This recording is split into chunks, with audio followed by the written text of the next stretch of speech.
Times news channel देखे आप सभी दर्शकों का बहुत बहुत स्वागत है। मैं हूं रमनदीप कौर। इस वक्त की बड़ी खबर आ रही है प्रयागराज से। क्या है पूरा मामला, देखने के लिए बने रहिए हमारे साथ। आपने फिल्मी सितारों के कई प्रशंसक देखे होंगे, लेकिन भारत के प्रधानमंत्री नरेंद्र मोदी की फैन फॉलोइंग भी कुछ कम नहीं है। जहां 20 अक्टूबर को करवा चौथ देश भर में मनाया जाएगा, जिससे पहले बाज़ारों में करवा चौथ के सामानों की दुकानें सज गई हैं और सुहागन महिलाएं करवा चौथ के व्रत से पहले मेहंदी लगवा रही हैं। लेकिन संगम नगरी प्रयागराज में एक ऐसी महिला है जो बीजेपी की कार्यकर्ता नहीं बल्कि समाज सेविका हैं और करवा चौथ से पहले मेहंदी से अपने हाथ पर बीजेपी और पीएम मोदी का नाम लिखाती दिखी। जब इनसे वर्ल्ड मीडिया टाइम्स ने बात की तो समाज सेविका रश्मि शुक्ला ने कहा, बीजेपी को अपना परिवार मानती हैं। जो व्यक्ति पूरे भारत का नेतृत्व कर रहे हैं, पीएम मोदी हमारे मुखिया हैं, तो इसलिए परिवार के मुखिया की लंबी आयु के लिए करवा चौथ पर पति के साथ पीएम मोदी की लंबी आयु के लिए भी व्रत रख प्रार्थना करेंगी। इसलिए हाथों में मेहंदी से मोदी जी और कमल का फूल और बीजेपी लिखवाया है। और क्या कुछ कहा है, आइए दिखाते हैं आपको। सर्वप्रथम आपके माध्यम से करवा चौथ की सभी महिलाओं को मैं शुभकामनाएं देती हूँ। ईश्वर उनको सुख शांति समृद्धि दे, उनका सुहाग बनाए रखे। और आपने अब पूछा है कि ये बीजेपी क्यों लिखवाई है, मोदी जी क्यों लिखवाई है, तो ये सुहाग का पर्व होता है। पति हमारे लिए सर्वोत्तम देवता हैं, परंतु पति के साथ परिवार भी है हमारा।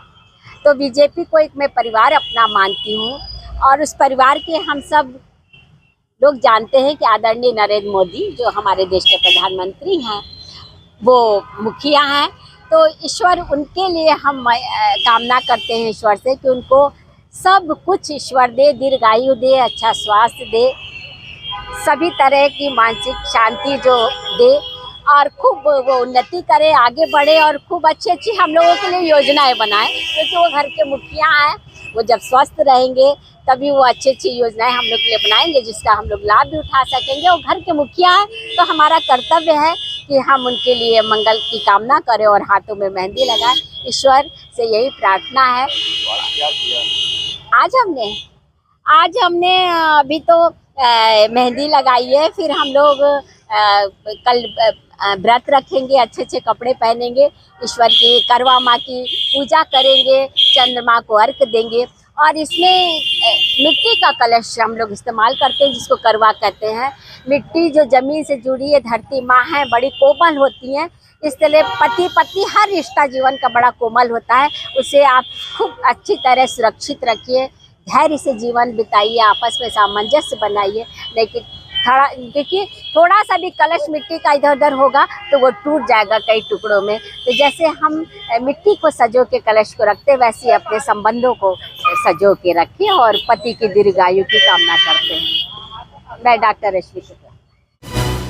आगामी महाकुंभ की सुरक्षा को लेकर जहां चौक चौबंद व्यवस्थाएं की जा रही हैं, जहां कड़ी सुरक्षा के बीच में महाकुंभ होगा और जहां 25 सेक्टर में थाने बनाए जाएंगे और 100 से भी ज़्यादा पुलिस चौकियां होंगी और 50 से ज़्यादा थाने होंगे। हर थाने के पास जहां फायर की व्यवस्था होगी और साथ ही ऐसे में कड़ी निगरानी होगी। एआई का भी सपोर्ट लिया जाएगा। विभिन्न एजेंसियां व इंटेलिजेंस की भी टीम साथ लगी होंगी। वो देश की सीमा से लेकर महाकुंभ तक एक्टिव रहेंगी और किस तरह की व्यवस्थाएं रहेंगी, क्या कुछ कहना है एडीजी जोन प्रयागराज का इस पूरे मामले पर, आइए दिखाते हैं आपको। मेले में जो ओवरऑल किस तरह से पुलिस काफ़ी इसके ऊपर विचार करके प्रबंधन पे काम किया गया है। एग्जैक्ट संख्या तो बताना उपयुक्त नहीं रहेगा सुरक्षा के दृष्टिकोण से, लेकिन इतना बताया सकता है कि पहले से कहीं ज़्यादा होगा। 2019 से लगभग 50% अधिक फोर्स लगेगा इसमें। और इसके साथ साथ जो है हमारा सभी विंगों में, चाहे वो हमारा फायर सेफ्टी हो, इलेक्ट्रिकल सेफ्टी हो, चाहे हमारा अन्य जो है उसके ऊपर, चाहे हमारा डिज़ास्टर प्रबंधन हो, आपदा प्रबंधन हो, सभी विंग्स पे हमारी टीम रहेगी। हमारे पीएसी की फोर्स रहेगी, केंद्र सरकार के फोर्स रहेंगे, उत्तर प्रदेश पुलिस का बहुत बड़ा हिस्सा रहेगा। इस पर एटीएस, एसटीएफ, ये सभी लोग जुड़ेंगे और जुड़ रहे हैं, लगातार इस पर प्रबंधन में सहयोग कर रहे हैं। कुंभ मेले में सर आग लगे उसमें होना है तो फायर सभी सेक्टर्स में आपकी टीम रहेगी। सभी थाना जो है नोडल सेंटर रहेगा, उसके पास फायर सेफ्टी की टीम रहेगी। उसके अलावा अन्य टीम्स भी रहेंगी। अलर्ट्स के लिए भी हमारे पास मैकेनिज्म है। जो कहीं भी ऐसा धुआं उठता है या इस तरह से होता है तो उसका अलर्ट मैकेनिज्म भी हमारा है। तो वो कम्युनिकेशन ग्रिड पे भी उसकी रहेगा, ताकि कहीं भी कुछ होता है तो ऐसा हम लोग तत्कालिक रिस्पॉन्ड कर सकें। 40 से 50 करोड़ लोगों के आने। टेक्नोलॉजी में इसमें सबसे पहला तो हम लोग का जो मानव प्रबंधन है वो बहुत ही दुरुस्त किया गया है। इसमें सभी वर्टिकल्स जो है, रेलवेज की वर्टिकल है, फायर सेफ्टी की वर्टिकल है, हमारे जो अन्य वर्टिकल है, विसूचना इकाई के वर्टिकल्स हैं, एटीएस एसटीएफ के वर्टिकल्स है, वो सभी लोग इस पर लगातार काम कर रहे हैं। इसके साथ जो सेफ्टी का है, वो सेफ्टी के लिए जो है बहुत सारी टीमें लगाई गई हैं। बट इसमें जो एड मिलेगा हमें, वो हमारा ICCC और अन्य संस्थान से आर्टिफिशियल इंटेलिजेंस का भी उपयोग करके लगभग 5 या 6 पैरामीटर्स पे हम लोग एनालिसिस करेंगे, ताकि कहीं भी कोई भी आदमी आता है तो उसके ऊपर तत्कालिक हम लोग दृष्टि से पहचान के या अपने एग्जिस्टिंग डेटाबेस से चेक करके उसके ऊपर कार्रवाई कर सकें। फिर एक जनरल इनपुट की किस तरह से मदद और उसका उपयोग किया जाए? इंटेलिजेंस के सभी विंग हमारे साथ जुड़े हुए हैं, और अभी से नहीं, लगभग 1 साल से जुड़े हुए हैं, और लगातार इनपुट दे रहे हैं, लगातार हम लोग को प्रिपेयर कर रहे हैं, जिस हिसाब से अपनी फोर्स को भी हम तैयारी कर रहे हैं। हमारे प्रशिक्षण में एक बड़ा हिस्सा है इंटेलिजेंस की बेसिस पे उनको प्रशिक्षण देना, ताकि वो भी आइडेंटिफाई करके किसी भी इमरजेंसी के लिए रिस्पॉन्ड करें। बट ऐसा घटना ना घटे, उसके लिए हमारे प्रबंध जो है वो कई स्तरीय है, लगभग 7 स्तरीय सुरक्षा का हम लोग तैयारी कर रहे हैं, और ताकि कहीं भी ऐसी घटना ना हो, तो उसके लिए पहले से हम लोग प्रिपेयर हो रहे हैं, और लगातार इसमें चेकिंग, फ्रिस्किंग और physical inputs, intelligence based inputs पे कार्रवाई होती रहे। 7 स्तरीय सुरक्षा की आप बात की, किस तरह देश से की सीमा से शुरू होकर कुंभ मेला क्षेत्र तक जो है लगातार चेकिंग का ऐसा टीम बनेगा हमारा। 7 स्तर में? कई स्तर हैं, उसमें 4 भी स्तर हैं, अलग अलग योजनाओं के अलग अलग प्रबंधन है। संगम नगरी प्रयागराज में एक वीडियो सोशल मीडिया पर वायरल हो रहा है, जिसमें सरकारी दवाओं पर अब सवाल खड़े किए जा रहे हैं। बता दें, जहां नेता अब्दुल सलाम ने एक वीडियो वायरल किया है, जिसमें साफ देखा जा रहा है कि जो दवाएं हैं वो रैपर में पाउडर हो गई हैं और पूरी तरह से चूर हो है। और उनका कहना है कि एक ही नहीं, सारी दवाओं में समस्या आ रही है और उसकी जो गुणवत्ता है वो अच्छी नहीं है, जिससे मरीजों को समस्या भी हो सकती है। और सोशल मीडिया पर वीडियो वायरल करके अब कार्रवाई की मांग की है। उनका कहना है कुछ दवाएं तो अस्पताल से भी दी गई और कुछ दवा के लिए बाहर से लिख के कहा गया कि बाहर से लीजिए, और जबकि अस्पताल से जो दवा मिली उसे खोलने पर वो दवाएं टैबलेट पाउडर की तरह गिरने लगी हैं। उनकी गुणवत्ता पर अब सवाल खड़े हो रहे हैं कि किस तरह से सरकारी अस्पतालों में दवा की सप्लाई हो रही है और किस तरह से लोगों तक पहुंच रही है और कितनी समस्या का सामना करना पड़ रहा है। क्या कुछ कहा है इस वायरल वीडियो में, आइए दिखाते हैं आपको किस तरह से उन्होंने लगाए हैं गंभीर आरोप, और खोलकर दवाई दिखाई है किस तरह से दवा पाउडर हो गई है।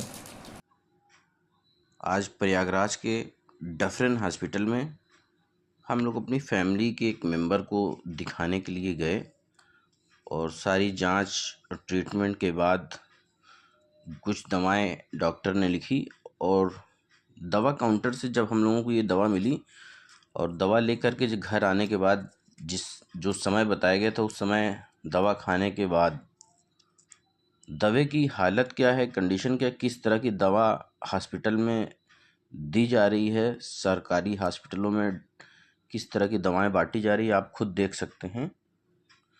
जैसा कि आप इसमें देख रहे हैं, मैन्युफैक्चरिंग डेट भी अभी इसमें एक्सपायरी डेट पूरी नहीं हुई है, एक्सपायर नहीं है ये दवा। आप इसमें एक्सपायरी डेट देख सकते हैं, जो कि मार्च 2026 तक दवा की एक्सपायरी डेट है। लेकिन बावजूद इसके दवा की आप हालत देख सकते हैं, जैसे कि ये देखिए,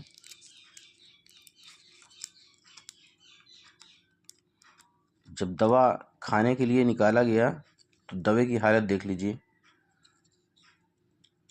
सारी दवाएं जो कि एक टेबलेट बताकर दी गई हैं, और ये टेबलेट बी कॉम्प्लेक्स के नाम से आती है, जो कि पेशेंट को विटामिन के लिए दी जाती है। और दवा की हालत देखिए, सारी टेबलेट, सारी दवाएं इस तरह की निकल रही हैं। हालांकि आज हम लोग, आप खुद देख सकते हैं, सारी दवाएं पाउडर बन चुकी हैं।